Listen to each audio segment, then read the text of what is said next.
Welcome to Chick Care 101, where we're going to talk about the basic steps in caring for and raising baby chicks. The chicks that we raise are primarily what's called pullets, and they'll grow into hens eventually. We keep chickens for the purposes of eggs. There are other types of chickens out there. There are some that are called meat birds, sometimes broilers, but for us, we focus on basically hens that lay eggs. With that being said, let's talk about raising baby chicks.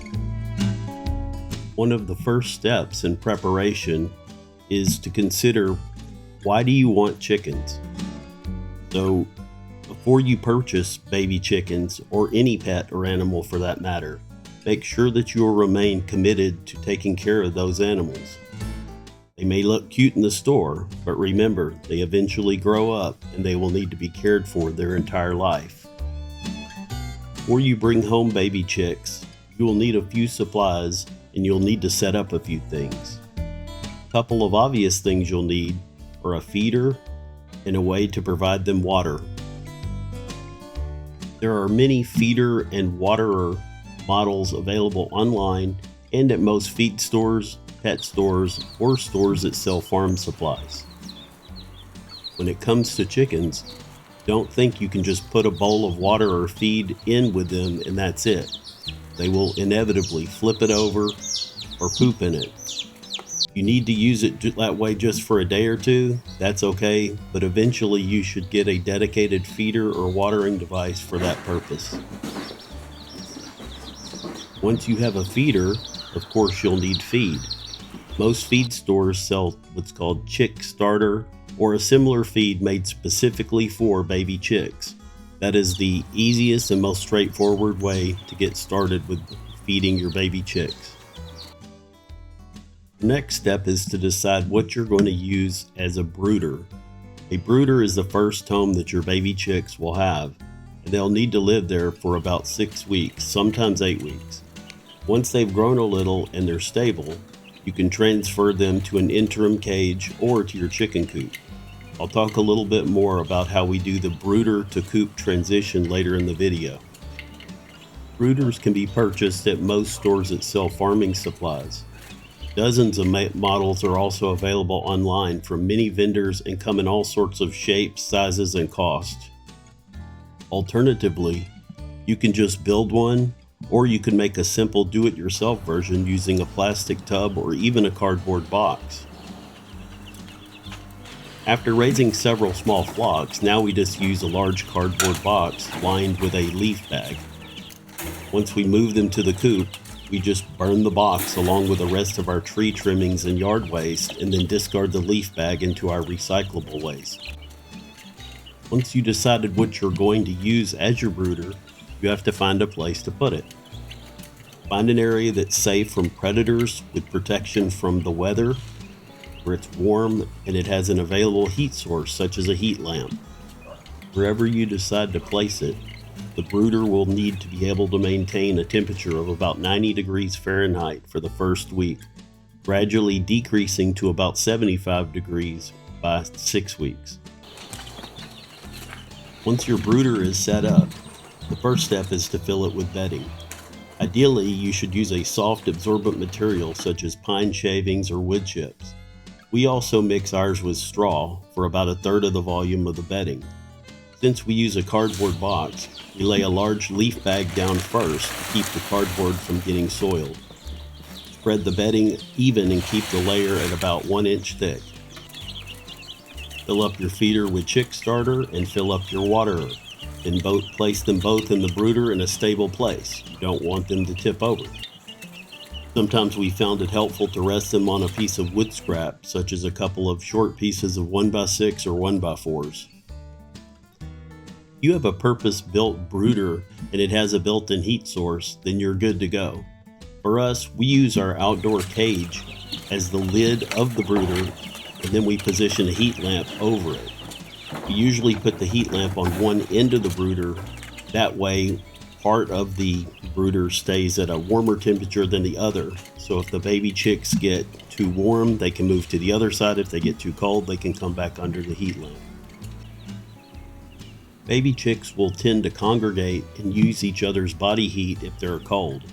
If they always seem to be huddling together and your brooder is in an area that tends to be a little cooler, such as a garage in the fall and you live in the Midwest, consider adding a second heat lamp. To be more objective about it, you can always have a thermometer rather than just watching the behavior of the baby chicks. Place your baby chicks in their new home and watch them for a few minutes and make sure that they can get to their food, water, and they understand which side has the heat source.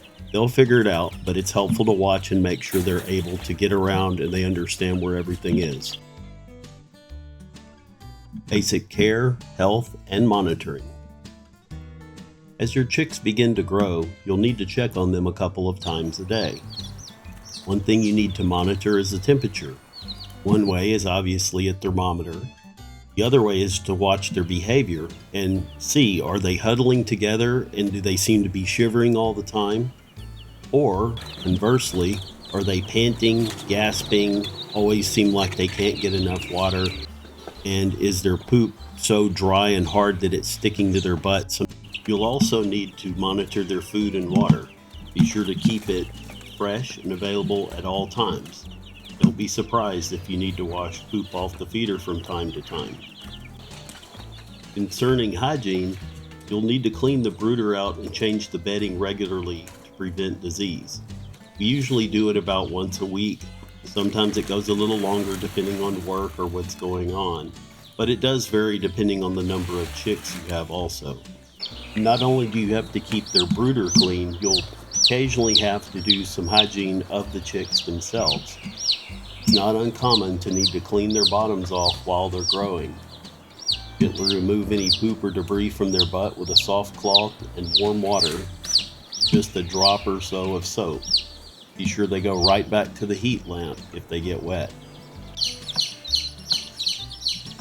Here's a brief clip of my wife cleaning them off out in our garage. Break the hard pieces in half or in pieces so that way it comes out of their feathers easier. If you try and pull it out as a whole, it won't. It hurts them. So you kind of smush and break the pieces of poop up. It slides out of the feathers easier. And you just hold them like this. They don't mind. Your pinky goes around their neck. And you're holding them under their butt, and they're nice and comfortable. I'm just using warm water with a drop of soap, of Dawn soap.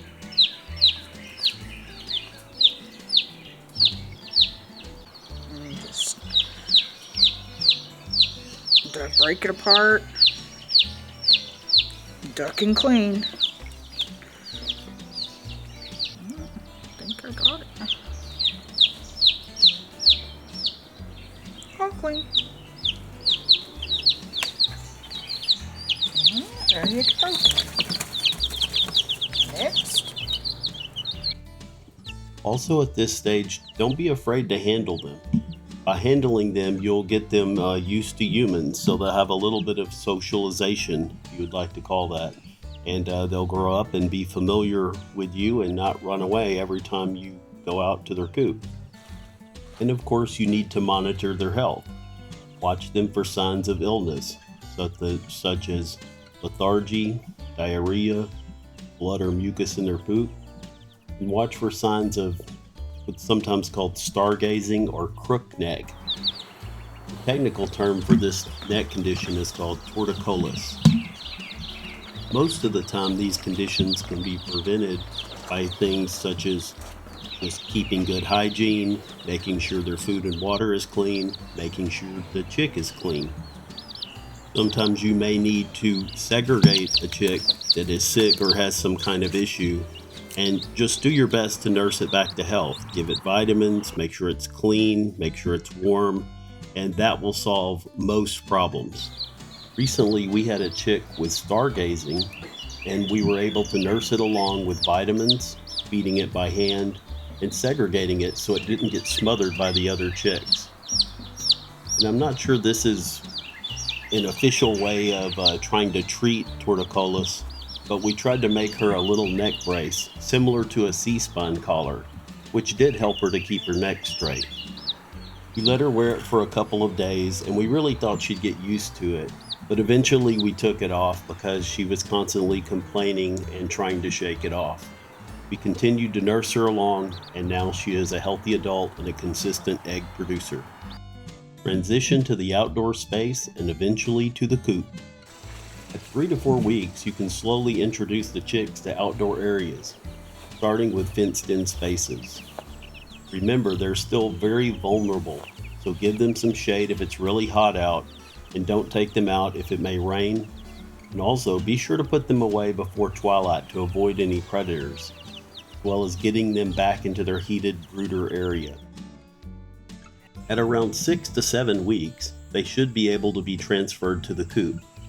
When you make the transition, consider moving them into a small cage and then putting that cage within the coop so that the other chickens can get used to them. Since we use a do-it-yourself brooder made from a cardboard box, we just move the entire box to the coop for a couple of days. This allows the chicks to acclimate to their new surroundings while still having the safety and familiarity of their previous home. It also lets them be introduced to the adults already living in the coop. If you've ever heard of the term pecking order, this phrase came about because chickens will form a social hierarchy where the more senior chickens will sit on the highest roost, and they'll sometimes pick on the smaller chicks to establish their dominance. By leaving the brooder in the coop for a few days, it lets the two groups be introduced to each other. Then we leave the brooder in the coop for a couple more days, but we leave it open so that the two groups can intermingle. That way the chicks still have their familiarity, but they are still able to get out, explore the coop, and learn where they fit within the pecking order. Once we feel like they have become relatively integrated, we take the brooder out and they begin living in the coop full time. By following these steps, you can successfully care for and raise healthy chickens. As they grow, you'll be able to have a nice flock, and once they're about 4 to 5 months old, you should be able to start collecting eggs. Most grown hens produce about 1 egg per day, and so if you take care of them and have a small flock, they will provide you with many, many eggs, so many so that you may not even know what to do with all of them. Good luck on raising your baby chicks, and thanks for watching.